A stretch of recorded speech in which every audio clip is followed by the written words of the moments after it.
حبة أنبتت سبع سنابل وفي كل سنبلة 100 حبة والله يضاعف لمن يشاء صدق الله العلي العظيم. درود بار محمد اللهم صل على محمد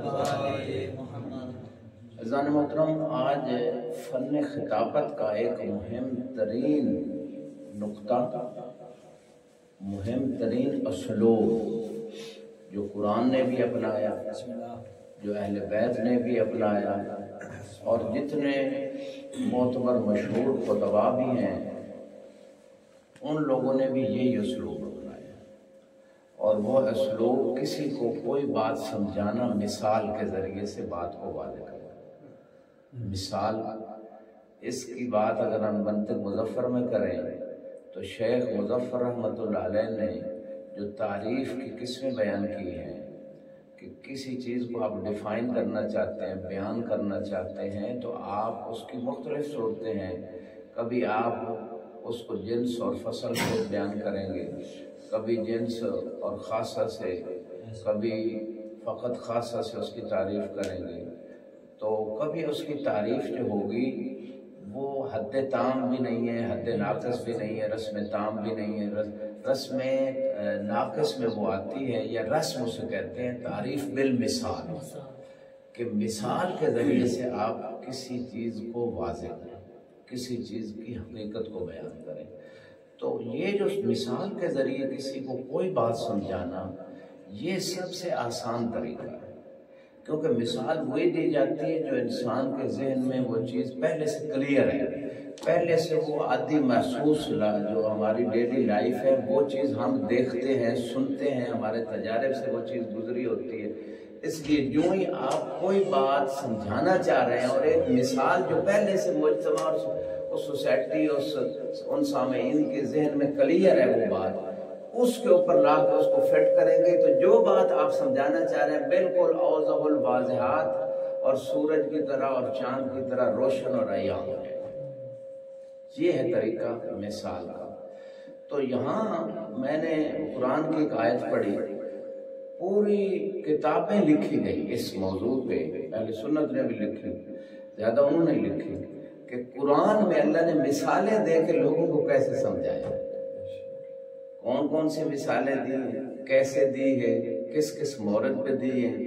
تو مثالوں کے ذریعے خدا نے لوگوں کو سمجھانے کی کوشش کی ہے، بلکہ خود قرآن نے اس مقام پہ وہ فرمایا کہ ہم لوگوں کو مثالیں دیتے ہیں، نضرب الامثال للناس لعلہم یتفکرون، کہ لوگوں کو ہم مثالیں دیتے ہیں تاکہ وہ کیا کریں، غور و فکر کریں۔ تو دوسرے مقام پر ارشاد فرمایا یضرب اللہ الامثال ولا یعقلها الا العالمون، کہ اللہ تعالیٰ مثالیں دیتا ہے، اس لیے مثالیں دیتا ہے کہ اس کو سمجھا جائے، ان مثالوں کے ذریعے دوسری چیزوں کو سمجھا جائے، اور ان مثالوں کو کوئی نہیں سمجھ سکتا مگر وہی سمجھے گا جو عالم ہے، جس کے پاس علم ہوگا وہ اپنے علم سے ان مثالوں کو سمجھے گا۔ اب میں نے جو آیت پڑھی، کچھ اور آیتیں بھی خدا نے کہاں کہاں کیسے مثال دے کے سمجھانے کی کوشش کی ہے لوگوں کو، کہا اس میں غور و فکر کریں، اس میں تعقل کریں، مثالوں کے ذریعے آپ حقیقت تک پہنچ جائیں گے۔ اللہ نے فرمایا مثل الذین ينفقون اموالهم فی سبیل اللہ، کہ جو لوگ اپنا مال خدا کے راستے میں خرچ کرتے ہیں، مثلهم، ان کی مثال کیا ہے، کمثل حبۃ، ان کی مثال ایک دانے کی، انبتت سبع سنابل، کہ اس دانے نے کتنی بالیاں اگائیں، 7 ڈالیاں جو ہے نا، جیسے گندم، آپ نے یقیناً وہ گندم کے گوشے دیکھے ہوں گے، گوشے، تو ایک دانہ ہوتا ہے گندم، اس سے ایک ٹہنی نکلی تنا اور اس کے اوپر ایک گوشہ، تو گندم کے ایک دانے پہ ایک گوشہ آتا ہے، اور اللہ کہہ رہے ہیں وہ جو آپ 1 درہم، 1 دینار، 1 روپیہ، 1 ڈالر جو بھی خدا کے راستے میں خرچ کریں گے، وہ ایک دانہ تھا، ایک اکائی تھی، اس سے گویا 7 گوشے نکل آئے، یعنی اس کا پرافٹ اتنا ہے کہ وہ آپ کو 7 گنا جو ہے نا وہ ایک کی بجائے 7 گنا. اچھا 7 گنا میں پھر آگے بھی ایک ضرب ہے. وفی کل سنبلۃ مئۃ حبہ، جو 7 گوشے نکلے ہیں، بالیاں ڈالیاں جو بھی آپ کہہ دیں، وہ جو نکلی ہیں ہر گوشے میں کتنے دانے ہیں؟ 100. تو 100 کو 7 سے ضرب دے کتنے ہو جائیں گے؟ 700.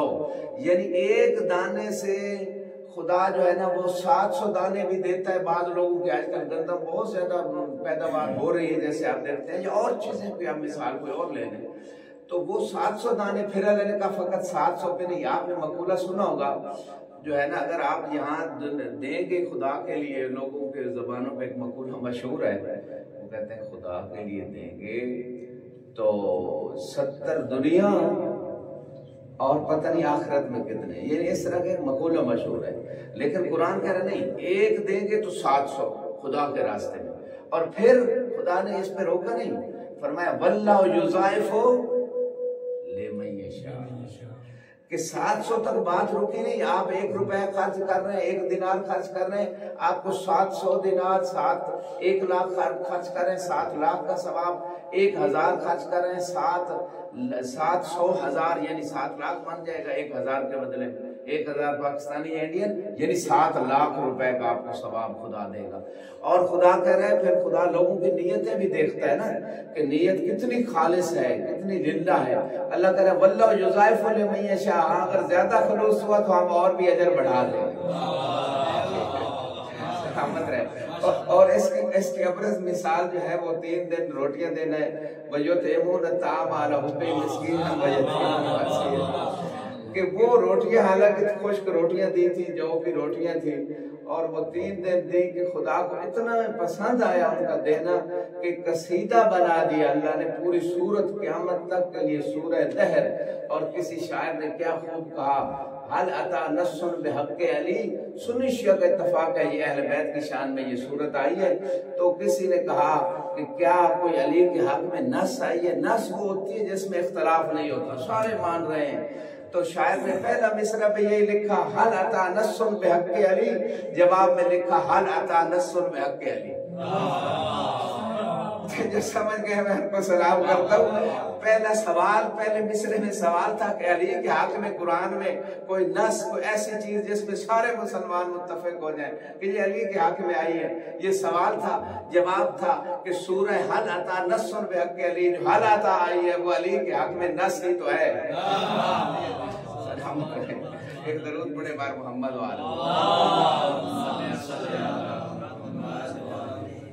لہذا یہ مثال دی ہے خدا نے کہ خدا کے راستے میں للہ خرچ کرنا ہے. یہ نیت خدا کے لیے ہو، انسانوں کے دکھاوے کے لیے نہ ہو. للہ فی سبیل اللہ، ہر نیک کام فی سبیل اللہ ہے.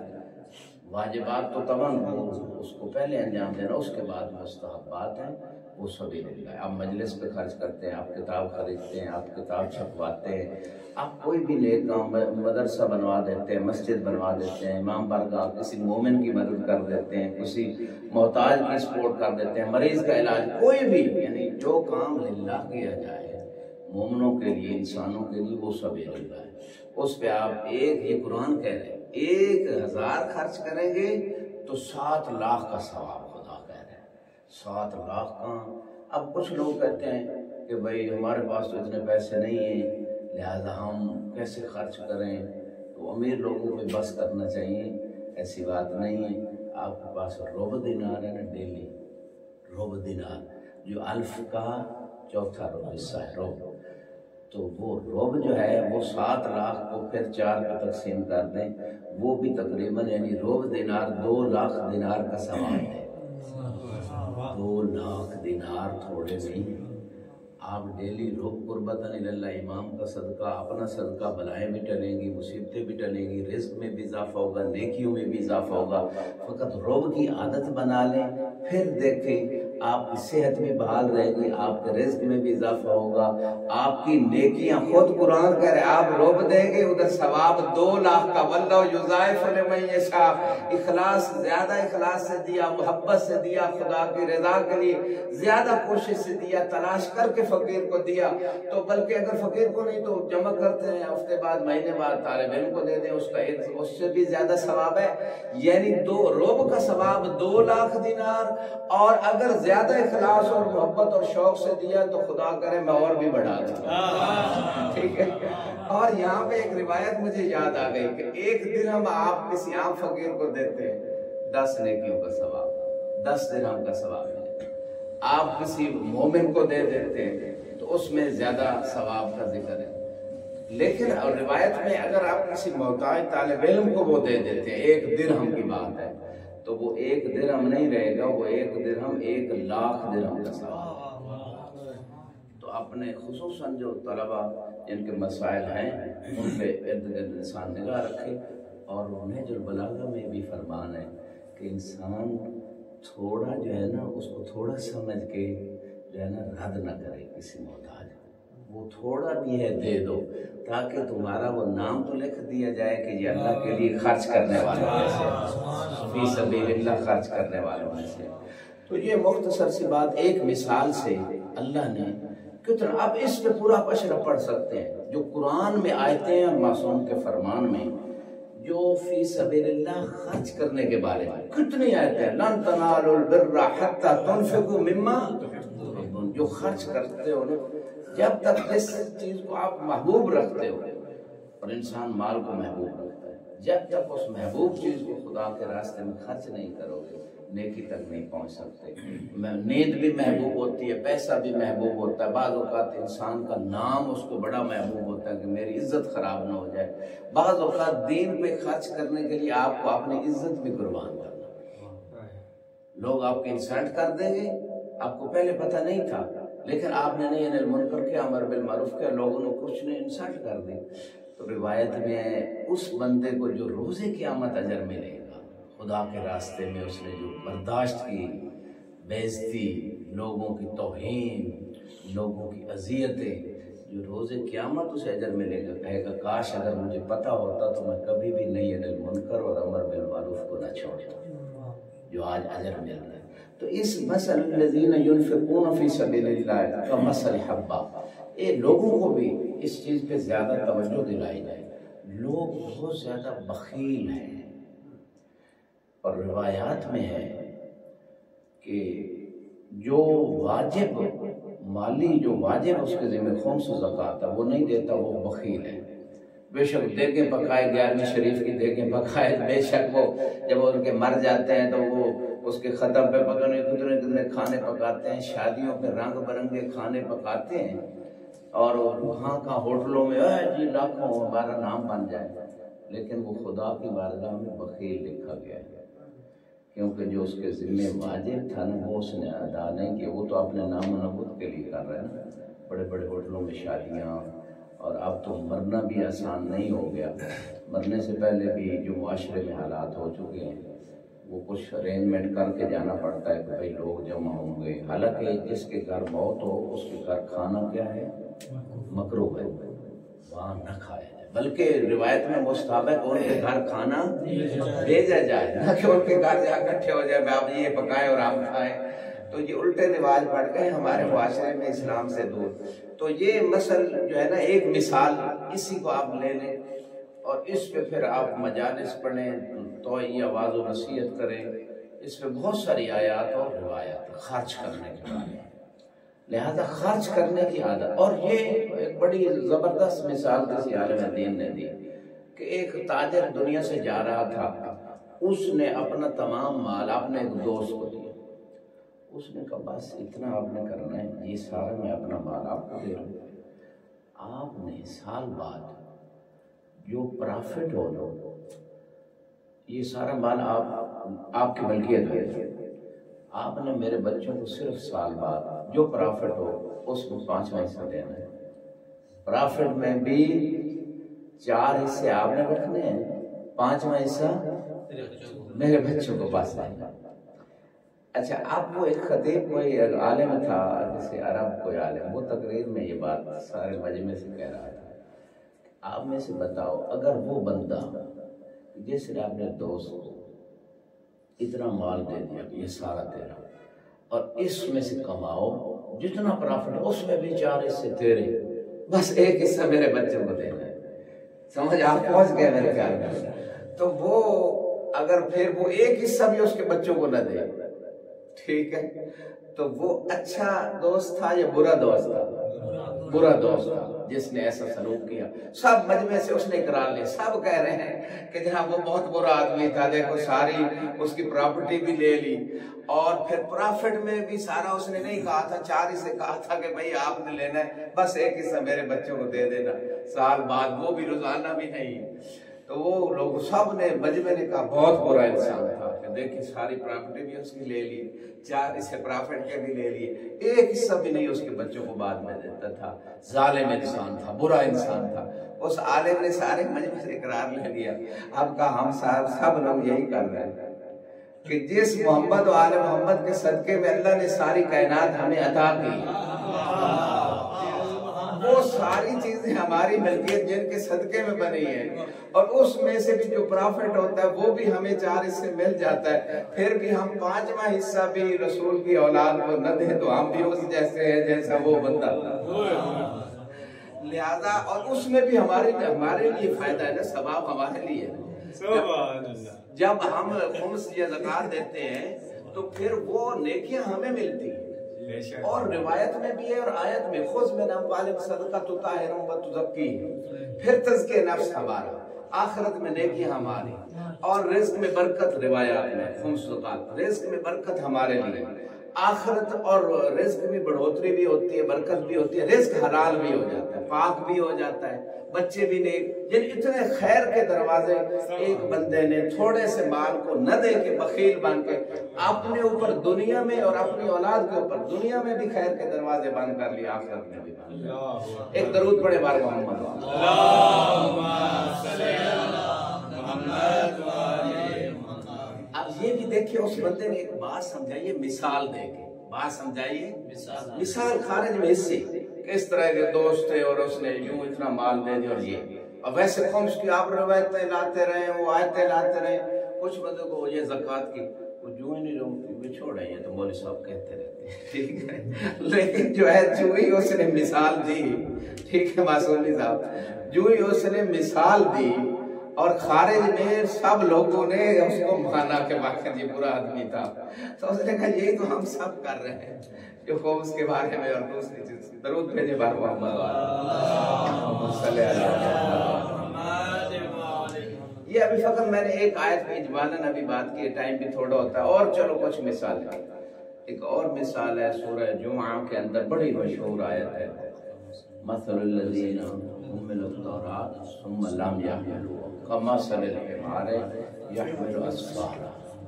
یہ یہودی علماء کی مثال ہے، یعنی یہودی علماء جو تھے ان کو اللہ نے تورات کا علم دیا، لیکن انہوں نے اس علم کو تو لیا، اس پہ عمل نہیں کیا۔ لم یحملوها کا مطلب علم لیا اور عمل نہیں کیا۔ اور ان کی مثال کیسے ہے یہودی علماء کی؟ کمثل الحمار، گدھے کی مثال، یحمل اسفارا، وہ گدھے کے اوپر، اگر اسفار کتابوں کو کہتے ہیں، ٹھیک ہے نا، اسفار اربع ایک ملا صدرہ کی ایک علم فلسفہ میں بڑی سب سے آخری لیول کی کتاب بھی ہے، تو یہ جو ہے وہ گدھا، وہ اوپر کتابیں اس کے اگر لاد دیں تو گدھے کو تو کوئی فائدہ نہیں ان کتابیں بے شک لدی۔ اللہ نے علماء یہود کو ان کی حقیقت کو سمجھانے کے لیے مسلمانوں کو بھی سمجھایا کہ جو بھی علم ہوگا لیکن عمل نہیں کرے گا وہ اس گدھے کی طرح ہے جس گدھے کو کتابوں کا کوئی فائدہ نہیں، بے شک جتنا مرضی بولے پھرتا رہے کتابیں۔ تو لہٰذا یہ نصیحت تمام امت اسلامیہ غیر اسلامیہ کے علماء کو کہ جو کتابیں کہہ رہی ہیں، جو قرآن کہہ رہے ہیں، جو محمد و آل محمد کا فرمان کر رہے ہیں، اس پہ عمل کریں۔ یعنی یہ خدا نے مثال دی۔ اگر عام کوئی بندہ کہتا کسی عالم کو آپ گدھے ہو تو وہ تو اس سے لڑ پڑتا، وہ غصے ہو جاتا، لیکن اللہ نے یہ مثال دے کے سمجھایا ہے کہ یہ ہر وہ عالم جو اپنے علم پہ عمل نہیں کرتا، وہ بے شک لوگ اسے علامہ فہمہ جو مرضی کہتے رہے، لیکن وہ اللہ کی نگاہ میں کیا ہے؟ گدھا ہے، اس کے پاس عقل نہیں ہے، وہ گدھے کی بلکہ گدھے سے بھی بدتر ہے۔ کیوں؟ دوسری آیت میں آپ کو بتاتا ہوں، وَلَقَدْ زَرَعْنَا لِجَهَنَّمَ كَثِيرًا مِنَ الْجِنِّ وَالْإِنسِ لَهُمْ قُلُوبٌ لَا يَفْقَهُونَ بِهَا وَلَهُمْ أَعْيُنٌ لَا يُبْصِرُونَ بِهَا وَلَهُمْ آذَانٌ لَا يَسْمَعُونَ بِهَا أُولَٰئِکَ کَالْأَنْعَامِ بَلْ هُمْ أَضَلُّ وَأُولَٰئِکَ هُمُ الْغَافِلُونَ۔ یہ دیکھیں قرآن کی آیت کہ جو لوگ ہیں، کچھ لوگ ایسے ہیں جن کو اللہ نے جہنم کے لیے جنوں اور انسانوں میں سے تیار کیا، قرار دیا جنوں اور انسانوں کو جہنم۔ کون ہے وہ لوگ؟ ان کی صفات بتا دی۔ پہلی یہ ہے کہ ان کے دل ہیں، اسے سمجھتے نہیں۔ دل ہے تو پھر غور و فکر کرو، سمجھو۔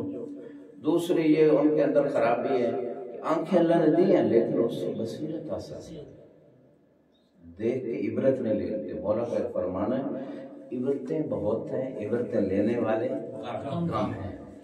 عبرتیں ہر قدم قدم پہ انسان کے لیے عبرت ہے لیکن لینے والے کم ہیں۔ بعض ہمارے ایک واقعی استاد تھے اسکول میں، وہ کہتے تھے اگر یہ جو قبر کھودتا ہے نا بندہ، یہ قبر کھود کے وہ کو تو کتنی قبریں یہ کھودتا ہے، تو اگر یہ عبرت لیتا نا، یہ جو روز قبریں کھودتا ہے تو یہ ولی اللہ بن جاتا۔ بات اس نے مثال دے کے صحیح سمجھائی ہے کہ اگر یہ قبریں کھودنے والا موت سے عبرت لیتا، روز دیکھ رہا ہے کہ اس کے سامنے بندہ مار رہا ہے، تو یہ تو اتنا خوف خدا میں چلا جاتا اور اتنا جو ہے وہ خدا کو یاد رکھتا، موت کو یاد، یہ ولی اللہ بن جاتا۔ اسی طرح مولوی صاحبان مثلا روز جنازے پڑھاتے ہیں، روز جناب تلقینیں ہوتی ہیں، اسی طرح عامت الناس بھی ہیں، تو یہ بات ہے عبرت لینے کی۔ تو ان کے دل ہیں لیکن اس سے سمجھتے نہیں ہیں، ان کو اللہ نے آنکھیں دی ہیں لیکن دیکھ کے عبرت حاصل نہیں کرتے، ان کو اللہ نے کان دیے ہیں لیکن کانوں سے سن کے اثر نہیں لیتے۔ وَإِذَا قِيلَ لَهُمْ تَعَالُوا إِلَىٰ رَسُولِ اللَّهِ، جب ان سے کہا جاتا تھا نا منافقین کو سورہ منافقین میں کہ آؤ رسول خدا کے پاس، وہ تمہارے لیے استغفار کر دیں، لبوا رؤوسہم، وہ اپنے سر کو جھٹک دیتے، نہیں ہمیں جانے کی کیا ضرورت۔ تو اللہ سبحانہ وتعالی ایسے لوگوں کو، تو وہ ایسے لوگ جانوروں کی طرح کالانعام، یہاں بھی مثال ہے، کافی تشبیہ مثال ہے نا، تو جیسے لوگ جانوروں کی طرح ہیں، یہ ظاہری طور پہ چلتے پھرتے انسان نظر آئیں گے لیکن سوچتے نہیں، بصیرت نہیں لیتے، سن کے اس پہ اثر نہیں لیتے، ایسے لوگ اللہ کرے جانوروں کی طرح بلکہ جانوروں سے بھی بدتر ہے۔ اور اولئک هم الغافلون، یہ لوگ کیا ہے؟ غافل۔ ابھی دنیا کے آپ سروے کریں نا تو میں سمجھتا ہوں 99% لوگ شاید اس سے بھی زیادہ 7 ارب آبادی میں یہ اسی آیت کے نسبت نہ سمجھتے، نہ بصیرت حاصل کرتے، نہ سن کے اثر لیتے۔ ایک ہستی تھی، حد تک رسول خدا کے حوضے میں، رسول خدا کے سامنے لوگ جب بیٹھ کے مسجد میں درس لیتے تھے تو کچھ لوگ اٹھ کے کہتے تھے ماذا قال آنفا، قرآن کہہ رہا ہے کہ یہ رسول کیا کہہ رہے تھے؟ رسول کوئی فارسی بول رہے تھے اور کوئی سمجھ نہیں آ رہی، عربی بولتے تھے، عرب بیٹھے ہوتے تھے، لیکن ان کے دلوں کے اوپر صم بکم عمی فہم، یہ منافقین کے بارے میں خود قرآن میں ہے۔ پہلے مثلهم كمثل الذي استوقد نارا فلما اضاءت ما حوله ذهب الله بنورهم وتركهم في ظلمات لا يبصرون صم بكم عمي فهم لا يهتدون۔ یہ منافقین جو رسول کی محفل میں بیٹھتے تھے، ان کی یہی حالت تھی، ان کو کچھ سمجھ نہیں، بہرے گونگے اندھے، اور وہ جب اٹھتے تھے کیا کہہ رہے تھے ہمیں تو نہیں پتہ چلا۔ تو لیکن ایک ہستی ایسی تھی رسول کی محفل میں جو رسول کی کلام کو ویسے سمجھتی تھی جیسے اللہ اور رسول چاہتے تھے، اور اللہ نے اس ہستی کا قصیدہ قرآن میں بنا کے اتار دیا۔ وَأُذُنٌ وَعِيَّةٌ، سنی شیعہ مفسرین نے لکھا ہے کہ ایک علی ہی وہ تھے جو رسول کی بات کو ویسے سمجھتے تھے جیسے اللہ سمجھانا چاہتا۔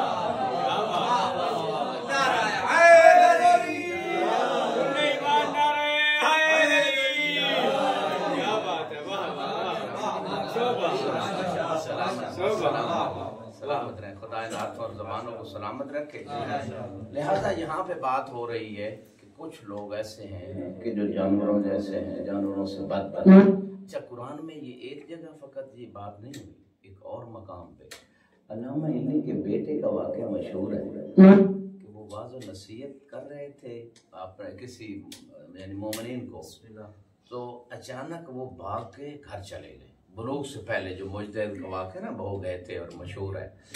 تو انہوں نے کیا کیا جب گھر گئے لوگ علامہ ہلی کے نا پوری توجہ سے نہیں گا، لوگ علامہ ہلی کے پاس آئے، کہا آپ کے بیٹے نے واضح نصیحت مکمل ہی نہیں کی اور چھوڑ کے چلے آئے۔ بیٹے سے پوچھو، کہا میرے سامنے انسان کم بیٹھے تھے، جانور زیادہ بیٹھے تھے، میں تو ڈر کے بھاگ آیا۔ پتہ نہیں اب یہ واقعہ سچا ہے یا جھوٹا ہے، اس سے قطع نظر ایک واقعہ امام زین العابدین نے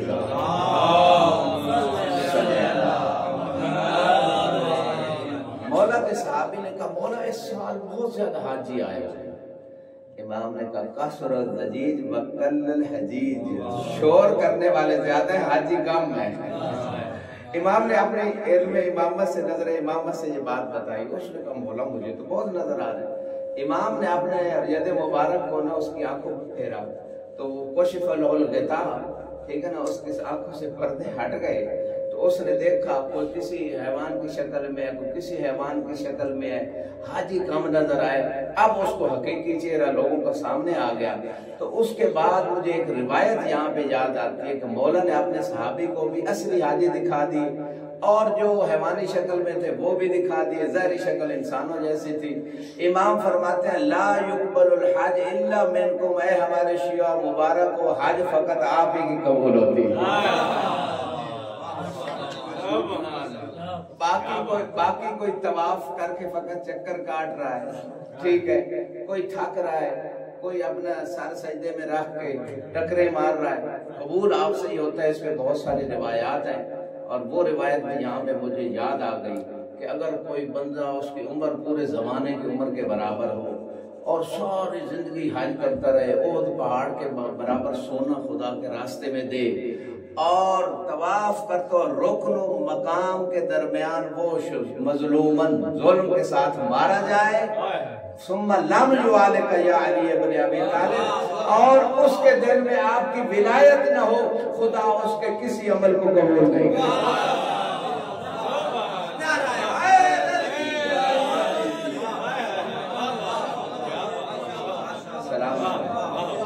سلامت رہے، سلامت رہے، خدا آپ کو زبانوں کو سلامت رکھے، خدا آپ زبانوں کو سلامت رکھے۔ تو یہ واقعات موجود ہیں۔ البتہ یہ قرآن کی ایک آیت لہم قلوب لا یفقہون بہا، یہ ہو گئی۔ ایک اور آیت بھی ہے وَإِذَا الْوُحُوشُ حُشِرَتْ، جب وحشی جانوروں کو محشور کیا جائے۔ اب سنی شیعہ کا اتفاق ہے، الا شاذ و نادر رائے ہے کہ فقط انسان محشور ہوں گے، حیوان تو نہیں محشور ہوں گے قیامت کے دن، ان کو تو نہیں دوبارہ اٹھایا جائے گا، حیوان اتنے زیادہ حیوانات۔ اس میں ایک حدیث ہے سنی شیعہ کتابوں میں، اللہ کے رسول فرماتے ہیں کہ میری امت کے 10 گروہ ہوں گے، 9 جانوروں کی شکل میں آئیں گے، 1 انسانی شکل میں آئیں گے۔ جیسے انسان کے اعمال اور عقیدہ ہوگا اس حساب سے اس کو اٹھایا جائے گا اسی شکل میں۔ اور اس پہ ایک بڑی دلیل، جو سابقہ امتیں تھیں وہ جانوروں کی شکل میں مسخ ہوتی تھی یا نہیں؟ وہ یہ ہاتھی جو بنے، یہ بندر، یہ ریچھ، یہ جو مختلف یہ بھیڑیے، یہ خرگوش، یہ عورت، حسین الشرائع میں یہ ساری روایات اور کتابوں میں، سنی کتابوں میں بھی ہے۔ یہ عورت غسل نہیں کرتی تھی حیض و نفا وغیرہ کے بعد، ناپاک رہتی تھی، مثلا اس پہ عذاب آ گیا۔ ریچھ کیوں بنا، ٹھیک ہے، اسی طرح سور کیوں بنا، یہ ہاتھی کیوں بنا، یہ اس کی علتیں بیان ہیں۔ یعنی اس کا مطلب انسان جانور کی شکل میں، ابھی آپ بندر کو جب دیکھتے ہیں انسانی شکل کا لگتا ہے یا نہیں؟ ابھی بھی بندروں کی شکل انسانوں جیسی، یعنی کوئی نہ کوئی امت کسی پہ عذاب آیا۔ تو اس کا مطلب ہے یہ تو اتفاقی چیز ہے، اور قرآن میں بھی ہے، حدیث میں بھی ہے، تاریخ میں بھی ہے کہ انسان مختلف حیوانوں کی شکل میں بن گئے اور ان پہ عذاب خدا آیا۔ لیکن امت رسول پہ عذاب خدا کیوں نہیں آیا؟ یہ مصطفیٰ کی وجہ سے، کیونکہ اللہ نے ان کو رحمت للعالمین بنا۔ یہ جو یعنی ظاہری شکل میں وہ انسان ہی رہیں گے، اندر سے بے شک ان کی حقیقت حیوانوں جیسی ہے۔ امت رسول میں بھی 9 قسمیں روز قیامت حیوانوں کی شکل میں اٹھائی جائیں گی، لیکن جو ہے جو دوسری امتوں پہ عذاب آتا تھا، کوئی جانور، کوئی جانور، اس امت پہ کیوں نہیں ہے؟ قرآن کہہ رہے ہیں وما کان اللہ لیعذبہم وانت فیہم، اے میرے حبیب میں ان کو اس لیے عذاب نہیں دیتا چونکہ آپ جو ان کے اندر موجود ہیں۔ یہ رسول اسلام کی برکت اور رحمت کی وجہ سے اللہ نے ان کے اوپر عذاب نہیں نازل کیا. لیکن ما من عام الا وقد آپ اصول میں پڑھتے ہیں کہ جو قاعدہ عام ہے، پوری توجہ سنی گا، جو عام قاعدہ ہے اس کی تخصیص بھی ہوتی ہے. جیسے والعصر ان الانسان لفی خسر، ہر انسان کے سارے میں قید عامہ الا الذین آمنوا وعملوا الصالحات وتواصوا بالحق وتواصوا بالصبر، یہ تخصیص ہو گئی. عام کی تخصیص قرآن میں بھی ہوئی ہے اور محمد و آل محمد کے فرمان میں بھی ہوئی ہے، اور یہی بات اصولیوں نے تحقیق کی ہے. اور یہی بات جناب سیدہ نے اپنے حق غصب کرنے والے کے سامنے کہا تھا، صحابہ کے سامنے کہا تھا، کیا تو میرے بابا اور میرے ابن ام علی سے قرآن میں جو عام و خاص آیا ہے، میرے بابا علی، میرے بابا نبی اور میرے ابن ام علی سے تو زیادہ جانتا ہے کہ قرآن میں عام کہاں ہے، قرآن میں خاص کہاں ہے؟ بڑی توجہ چاہتا ہوں کہ تو کہہ رہے وراثت مجھے نہیں ملتی. اگر تخصیص دے رہا ہے، قاعدہ عامہ تو یہی ہے کہ اولاد کو وراثت ملتی ہے. اگر مجھے تخصیص دے کے نکال رہا ہے تو کیا میرے بابا کو پتہ نہیں تھا جو اس بابا نے مجھے نہیں بتایا؟ کیا میرے چچا زاد علی کو پتہ نہیں تھا کہ میرے بارے میں تخصیص آئی ہے کہ میں وراثت نہیں لے سکتی؟ کیا تو زیادہ بڑا عالم ہے؟ یہ بیوی نے بھی بات کی اور میں بات کر رہا تھا کہ 7 اونٹوں پہ عذاب آیا، جانوروں کی شکل بن گئے. قرآن کہنے وزر بہوش و حشرت نبی کی حدیث ہے کہ 9 گروہ جو ہوں گے میری امت کے وہ جانوروں کی شکل میں آئیں گے، 1 گروہ انسانی شکل میں آئے گا. یہ بات بھی ہے، قرآن کی اور آیتیں بھی ہیں، حقائق بھی ہیں. لیکن بات کہتا ہوں، خدا رسول خدا کی وجہ سے عذاب نہیں دے رہا، یہ عام ہے رسول خدا کی برکت سے. اب بھی وہی برکت کہ عذاب نہیں آ رہا امت پہ، یعنی جانوروں کی شکل میں نہیں آ رہے. لیکن اس عام کی ایک تخصیص ہوئی جب حارث بن نعمان فعلی نے آ کے انکار کیا کہ یہ علی کو جو مولا بنایا اللہ کی مرضی سے یا اپنی مرضی سے، تو اللہ کے رسول نے کہا میں نے اللہ کی مرضی سے بنایا ہے. تو اس ملعون نے علی کے بغض میں اتنا جلا ہوا تھا، کہا سأل سائل بعذاب واقع للکافرین لیس لہ دافع. جو ایمان کی تازگی لینے اس کے لیے جملہ کہہ رہا ہوں. حالانکہ سوال کرنے والا منکر ولایت علی ایک تھا، اللہ کا قانون تھا عذاب نہیں آئے گا جب تک تو ہے. لیکن علی کی ولایت کے منکر کے لیے اللہ نے اس قاعدے میں تخصیص کر دی کہ علی کی ولایت کا منکر ہوگا اس پہ عذاب آئے گا. فقط اس کے لیے نہیں، للکافرین لیس لہ دافع، کہ علی کی ولایت کا منکر جب بھی جو کوئی ہوگا اس سے کوئی عذاب روک نہیں سکتا.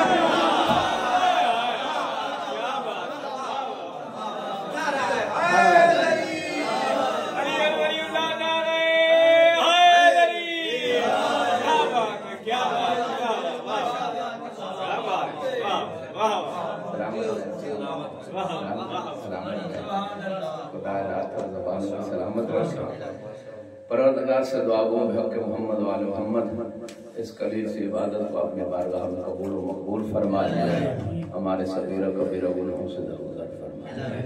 ہمارے امام کے ظہور میں تعجیل فرما لے. پروردگار پارہ چنار کے مومنین کی خصوصی نصرت فرما لے. ان کی جتنی بھی پریشانی ہیں دواؤں کے حوالے سے، خوراک کے حوالے سے، راستوں کے حوالے سے ان کو دور فرما لے. عالمی شیطانی طاقتوں کو ہدایت نصیب. اگر ہدایت کے علی ان کو نشت و نابود فرما. سنی شیعہ بھائیوں کو مل کے اسلام دشمن طاقتوں کا مقابلہ کرنے کی توفیق عطا فرما. لبنان کے شیعوں، فلسطین کے مظلوموں کی خصوصی نصرت فرما. حاضرین کی حاجات کو پورا فرما. جن لوگوں نے میرے ذمہ دعائیں لگائیں ان کی حاجات کو پورا فرما. علماء علام کا سایہ ہمارے سروں پر قائم و دائم فرما. سب کے رزق حلال میں اضافہ فرما. سب کو حج و زیارات نصیب فرما. ہمارے بچوں کو نیک و ایک بنا. ہم سب کے زبان میں زیادہ تاثیر پیدا. خدمت اہل بیت، خدمت دین کی ہم سب کو زیادہ توفیق عطا فرما. ہماری دعاؤں کو شرف قبولیت عطا فرما. تمام مومنین مومنات، شہدائے پارہ چنار، شہدائے لبنان، تمام دنیا میں جہاں کئی بھی مومنین مومنات دنیا سے چلے گئے، علماء حقہ، خطباء ممبر، آپ کے مرحومین کے لیے، اس العصر کے ادارے کے جتنے بھی مرحومین ہیں، ڈونرز ان کے مرحومین، بانیان کے مرحومین، سب کے روح کے سال ثواب کے لیے ایک مرتبہ سورہ فاتحہ مع الصلوات علی محمد و آل محمد.